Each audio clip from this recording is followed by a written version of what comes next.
Isang gabi, natutulog si Canor kasama ang kanyang asawa. Habang mahimbing siyang natutulog ay nakita niya si San Pedro. "Welcome dito sa langit." "Teka, patay na ba ako?" tanong ni Canor. Sumagot naman si San Pedro ng, "Oo, namatay ka habang natutulog. Pero di mo pa oras para mamatay kaya ibabalik kita sa lupa. Ang nakakalungkot lang ay di ka na makakabalik sa dati mong katauhan kaya mare-reincarnate ka bilang isang hayop." Biglang lumiwanag ang paligid at paggising ni Canor ay nasa kulungan na siya ng manok. Si Canor ay naging isang manok. Oy, baguhan!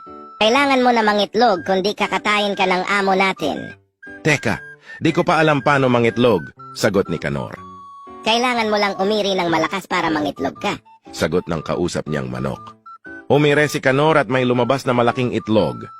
Wow! Ang laki ng itlog mo. Iri ka pa ulit, may lalabas pa yan. Umire ulit si Canor at may lumabas ulit na napakalaking itlog. Nagulat ang ibang mga manok. Wow!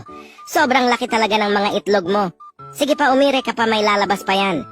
Umire ulit ng malakas si Canor at nagising siya sa suntok at sampal.